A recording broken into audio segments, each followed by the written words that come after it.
Okay, y'all, we got to talk about it. Jordan or LeBron James, man. Let's just get right off into this. LeBron is on his way to another NBA Finals. 8 times in a row. 8. We're not going to compare him with Larry Bird. We're not going to compare him with Magic Johnson. We're not going to compare him to Wilt Chamberlain. We're not going to compare him to Bill Russell. We're not going to compare him to Kobe Bryant. The only one we can compare LeBron James to is Michael Jordan. But I think right now, we can't even do that. Jordan is credited because of his overall what he did. And who knows if he didn't retire for them last year and a half, what may have been the outcome of his career. However, this is sports. We got to go by what's on them papers and what's going on right now. And I'm going to give you a real breakdown coming from a brother who's seen both eras. Both eras, from the beginning of Jordan to LeBron's, which continue to keep on going as this man continued to break records. Now, with that being said, I'm from Chicago, born and raised. You get what I'm saying? And with that being said, I'm not going to give you a biased opinion. I'm going to give you facts and real truth as I break this down and give you the real on who I think is the best, greatest player in basketball history of all time. The reason why I say it ain't Larry Bird and them, because, come on, let's just be honest. No, it's not Bird. Neither is it Magic Johnson. Neither is it, like I said, the Kobe's. This only come down to one person. Michael Jordan. Is LeBron James better than Michael Jordan? Let's talk about it. Now, when you look at Michael Jordan, 6 finals, 6 championships, led the league in scoring 9 years in a row, okay? Good defensive player, all that. I don't take that away from him. But one thing that do hurt him, and it's not his fault, Mike was before his time. Mike was in the era of playing ball where the players was one-dimensional. What do I mean by that? Look at Mike's competition, all the people he had to go against. Some of these people in his position not even considered to be Hall of Famers. You get what I'm saying? This brother will have to guard people who either couldn't hardly score or only played defense. They was one-dimensional. And even if he guarded people that scored, they didn't really score that much. 14 or 15 points was a good game for them. If 20. That's why when Mike came, it just changed the game, because that was something that they never really seen in that type fashion like that on a day-to-day basis, night after night. You get what I'm saying? Plus, he was the tallest 2 guard in the game. So he could easily post you up, you know what I'm saying, and just take advantage of all these little guards that was on him. That's why they'll say stuff like, oh, Jordan versus Barkley, Jordan versus Ewing, Jordan versus Elijah, Jordan versus all these power forwards and centers, Jordan versus Karl Malone. Because in his position, they were too little and small. You get what I'm saying? So we know if anybody play the game of basketball, know a guard has the advantage, depending on where you at on the floor. A guard gonna have the advantage over any forward and any center when they outside of that paint. And it's vice versa. A guard don't stand a chance against a power forward or a center if they in that paint with them. Now, if that forward and that center got that ball outside that paint and that guard is on them, they're in trouble. They're in trouble because they out of their area. So with that being said, Jordan was before his time. Plus, Jordan had more than enough help. People always try to make it seem like Jordan didn't have really no help when they try to talk about his accomplishments. And that's actually a lie. Like I said, I saw it from beginning to end. That's how come I'm able to make a fair assessment based upon honesty and not prejudice, even though I'm from Chicago. Now, with that being said, Jordan had more than enough help, probably the best help. He had the best help in the NBA to go along with him being the best player in the NBA. His number 2 man was Scottie Pippen, who arguably could have been said the number 2 best player beside him in the NBA. So both of them was on the same team. In other words, LeBron James and Kevin Durant was playing together against everybody else. Alongside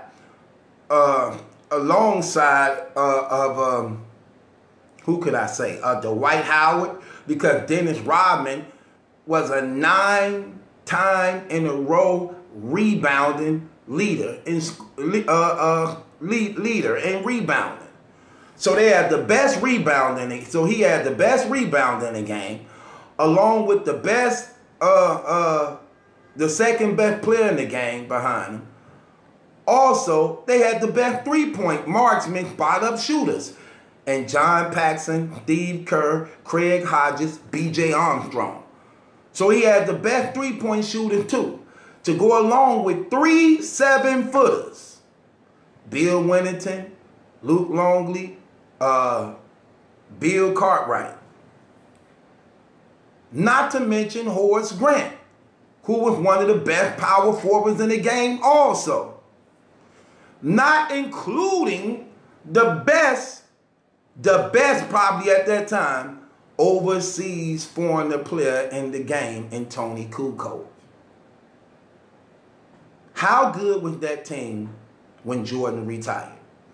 That team was so good when Jordan retired. Let me show you how cold that team was when Jordan retired. That team was so cold when Jordan retired, that team went to the NBA Eastern Conference Finals and lost in Game 7 on a controversial call against the Bulls that left John Starks on the free throw line to close them out. If that call wasn't called, the Bulls would have went to the championship without Michael Jordan. That's how good that team was. That's how good that team was. 82 season game. They not only made the playoff without him, they also went to the 3rd round and lost in the last game. That's how powerful that team was without Michael Jordan. So when people say Jordan didn't have no help, that's a lie. Every time they say that, I'm glad I got my own channel now to really tell the truth. But Jordan was good. You can't take nothing away from this man. This brother is a 9-time scoring title. His brother all defensive titles, like 9, 8 years in a row. So, yes, Jordan did what he did. It was easy to play defense on people who were one-dimensional. But that's not knocking him. He was before his time. That's why things changed when Penny Hardaway came in the game. Now he had a guard about the same size as him, athletic like him, finesse like him, that he had to hold and couldn't really keep up with. And they put Jordan them out in the playoffs. Y'all remember that. He came back number 45. Orlando Magic with Penny Hardaway and Horace Grant and Shaquille O'Neal. They put Jordan them out in the 2nd round. Even though Jordan them won their 1st round, can't make up no excuses for him. He lost. Penny Hardaway and them beat him. Next year they come back, pick up Dennis Rodman and them. You get what I'm saying? And they got revenge. But besides that, he had more than enough help. Then we got LeBron. This man just continued to change the game. 8 NBA finals in a row. The game is way more advanced now than it was back then. Back then, they probably had 7 teams, if that. 7 teams, if that. Let's just be honest, man. During the Jordan era, who was the good teams? They had the Celtics. They had the Knicks. They had the Pistons. They had Utah. They had the Lakers. They had the Portland Trail Blazers.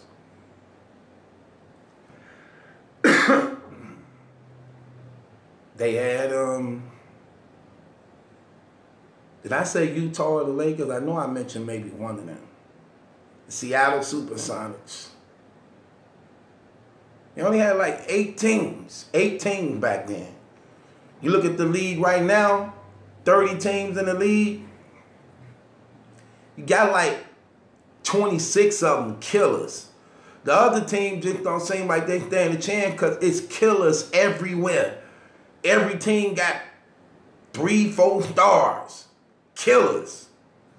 Now, what do they try to blame LeBron for? They try to blame LeBron for leaving Cleveland and going to play with Dwayne Wade and Chris Bosh.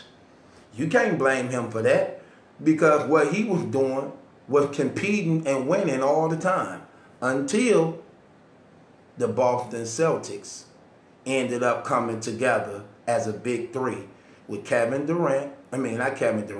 With Kevin Garnett, Paul Pierce, and Ray Allen. Who wasn't added in the equation was Rajon Rondo. So the big three was actually a big four. And they was beating LeBron now because they was loaded. So what LeBron decided to do was match up with them. Wade would be on Ray Allen, Chris Bosh would be on Kevin Garnett, and he would be on Paul Pierce. So it was a matchup, which was actually perfectly planned by them. They went to Game 7 in the Eastern Conference Final against each other. And who knows how that would have played out if Rondo wouldn't have dislocated his shoulder. You can't blame that man for doing that when they stacked the deck to go against that man. So what he did was even the score, and that's where the balance was. Now, they don't like to bring up that part. They don't like to talk about that. But that's actually exactly what happened.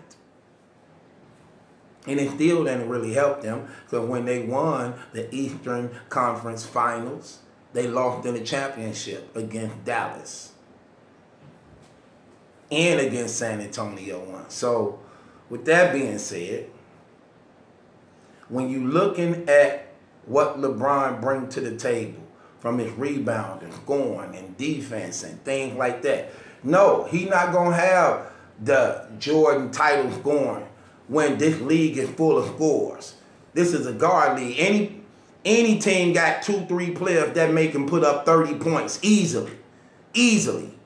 Every team got that. So LeBron ain't going to lead him scoring like Jordan was in his day and era, where he's the only one for the most part averaging 30 points. But everybody in this day era on their teams can average 30 points, 27, 28, 29 points. Every team got 2-3 players on there who can do that. Come on, let's be honest. Of course he going to have all them defensive titles because you're playing against players that was one-dimensional.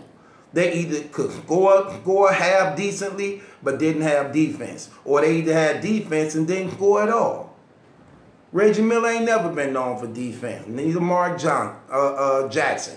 Neither Mark Price. Neither John Stockton. Neither Hornacek. They wasn't known for that type of stuff.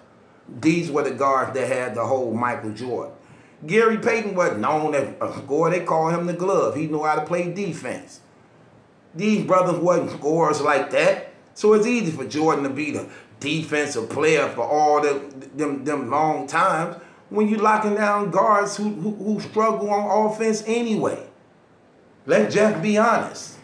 The game is way more advanced now than it was in Jordan era.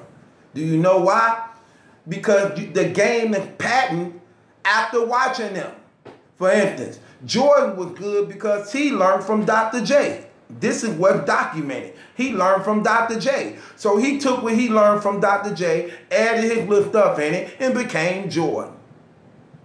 Allen Iverson them and Kobe them learned from Jordan. So they learning Jordan move what he had to learn years later. They getting it while they young. They getting it while they young. Which means what Jordan was practicing to become took him nine years to get it together.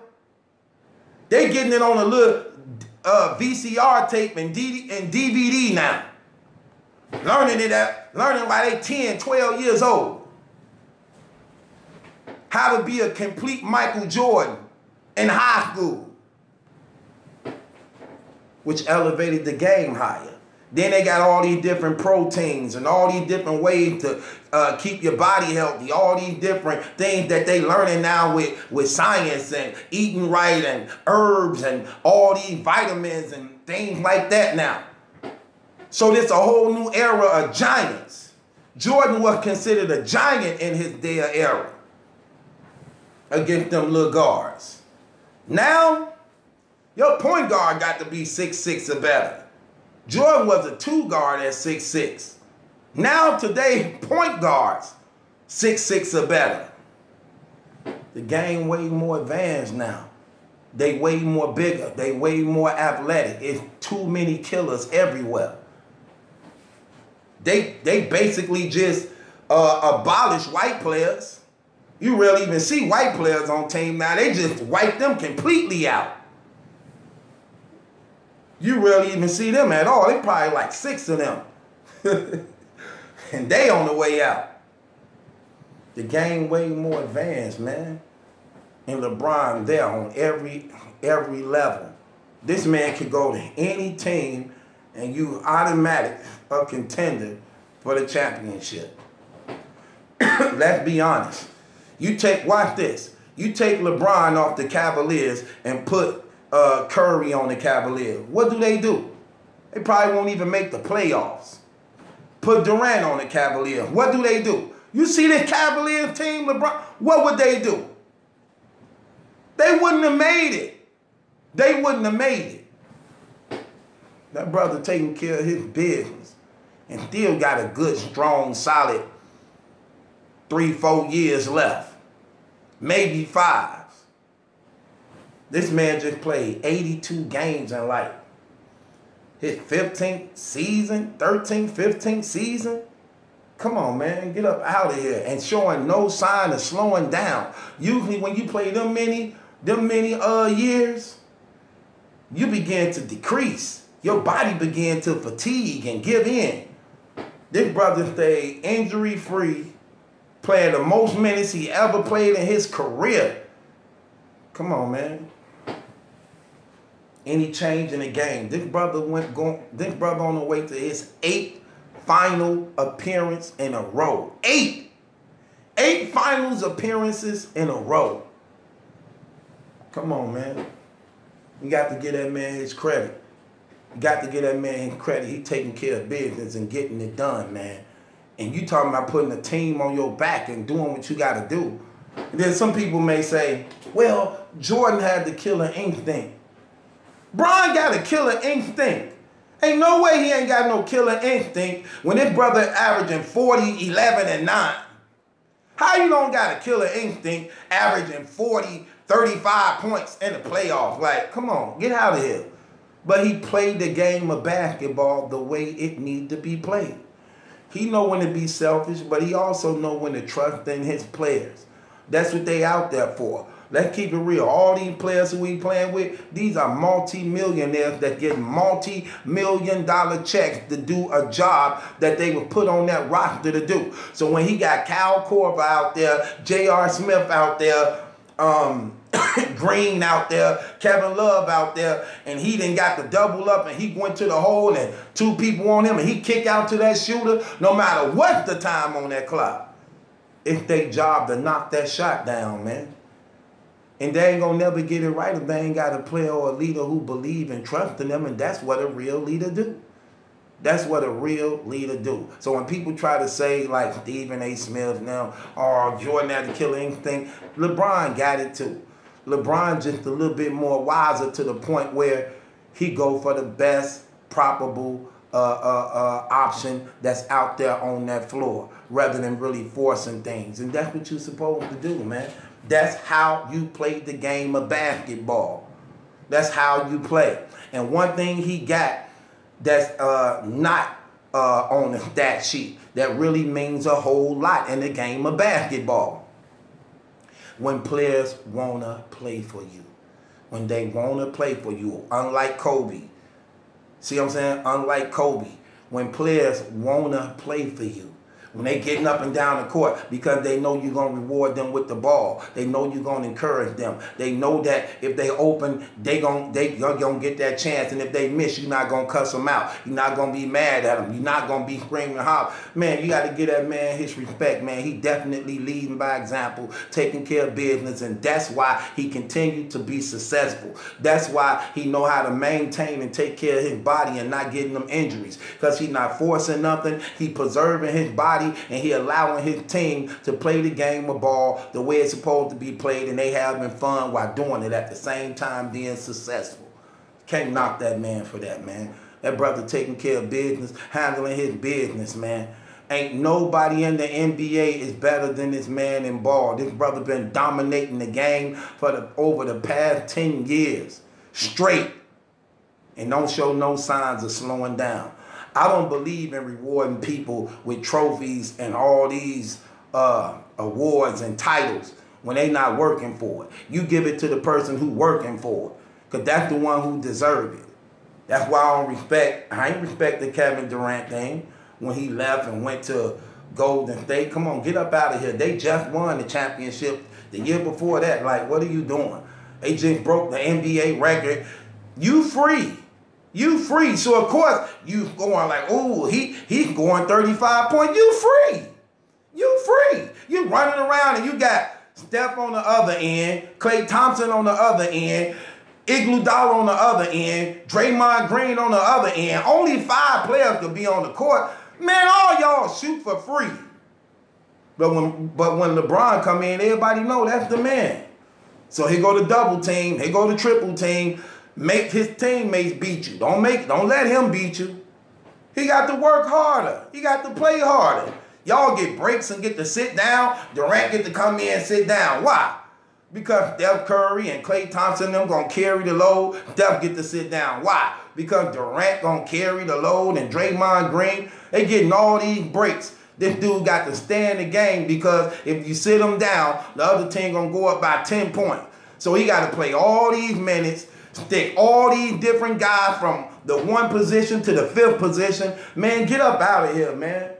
Get up out of here, man. Get that brother his credit, man. That dude dominating the game. Michael Jordan is a killer. Can't take away nothing from Michael Jordan, man, but I'm going to keep it real with you, man. LeBron, the #1 basketball player ever to do it, man. Ever to do it. And all people say, oh, Bill Russell had 11 titles in a row. Man, nobody give a damn about that. They ain't even have 30 teams back then. They ain't even have a big floor back then.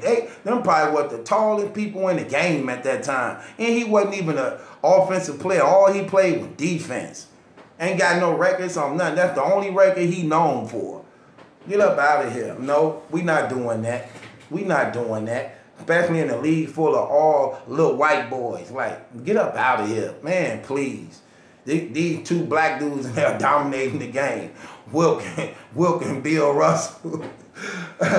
Man, Rosa Parks in the NBA. Rosa Parks in the NBA because 2 white guys decided to take a chance on black. We thank them for them. Look what y'all did. Now y'all almost extinct when it come to the NBA now. See how the game changed? See how the roles reversed? Now it's like 2, 3 white boys left. See how that go? What comes around goes around. But we ain't like that. You know, black people let y'all stay around. Them 2 little 3 white boys, they can stay around. Till the JoJo and them enter the draft. JoJo, Kevin, Marcus, and Benny. Those, they on the way. They on the way. So it's over for Ernest. It's over for Jeffrey, and it's over for Henry.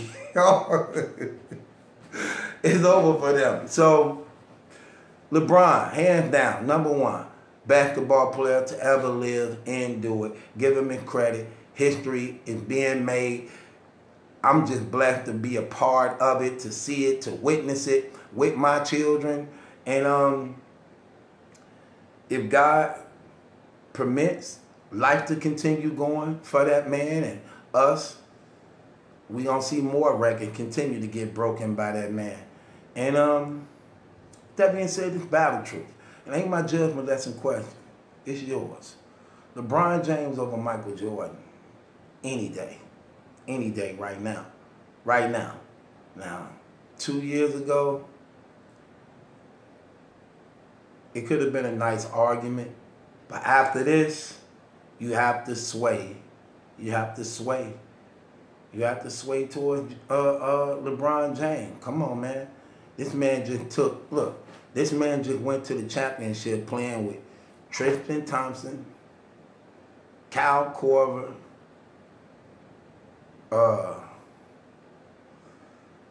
Hill, George Hill. See these brothers' names? George Hill.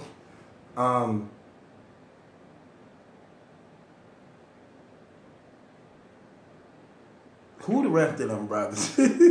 See what I'm saying?